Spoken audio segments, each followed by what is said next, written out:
Hello, my beautiful bee people. For those of you who don't know me, I'm Jeff. I run the Beekeeping for Newbies podcast. Welcome to the channel. Today, I want to talk to you about something very basic, very simple, but it's one of the most popular topics that people ask me about.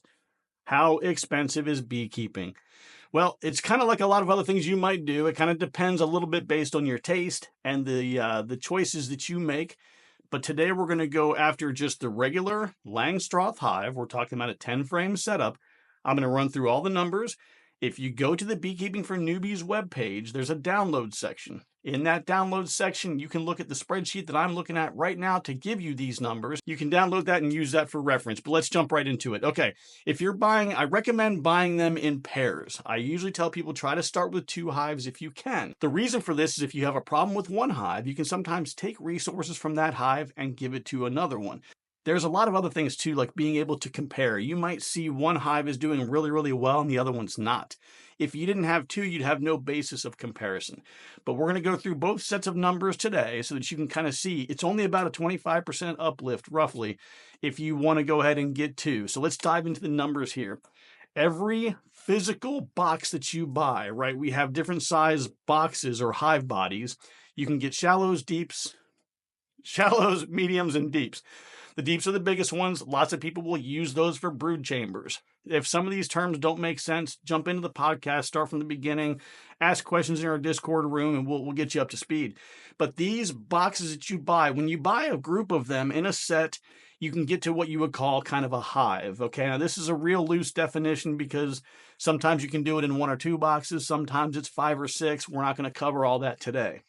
You're looking at about $200 for the boxes and the frames that go into them. The bees themselves are going to cost you about $200. The next thing on the list is protective gear. I'm allocating about $200 for protective gear because I'd like you to have a full bee suit. You're going to need to have a smaller, lighter suit so that when you get more comfortable, maybe you can just wear a pair of jeans and have something that covers your top and your head.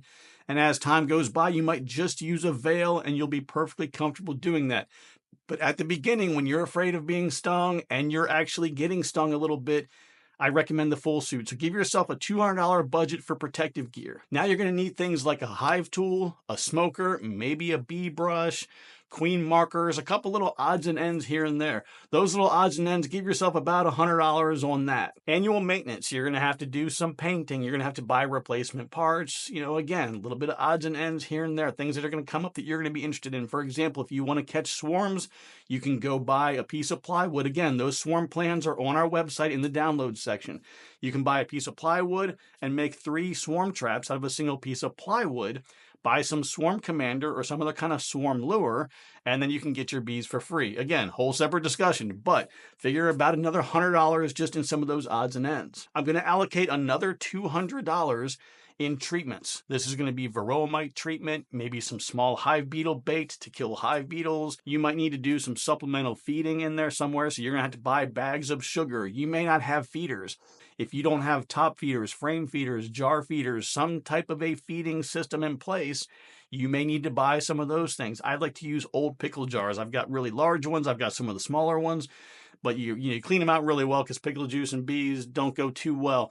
But I save all those jars and they make really good feeders. Now, I have a place here allocated for emergency costs because if you're going to drop $1,000, $1,200, $1,500 into this hobby and you have no emergency budget, you could risk losing everything. So I'm allocating a $300 emergency budget.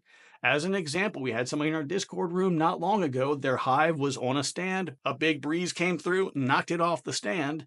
That caused some damage, right? Do you have to replace some of the hardware? Do you have to replace the bees themselves? Do you lose bees in a situation like that?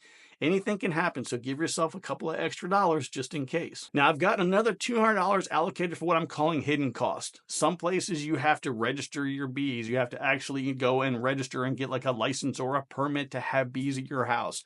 You may have to store beekeeping products and hardware in a storage area or in a remote place that you have to travel to. So there's lots of other little expenses on the side that are not directly beekeeping, but they are supportive of your beekeeping activities. So I'm going to do a quick summary of everything I just gave you. I've got $200 for the hives, $175 to $200 for the bees, $200 for protective gear, $100 in hive tools, smokers, bee brush if you use them, $100 worth of feeds, hive maintenance, painting, new frames, replacement frames, new foundation, seasonal treatments for varroa, hive beetle, other things, that's another $100. Supplemental feeds, $100. Emergency costs, $300.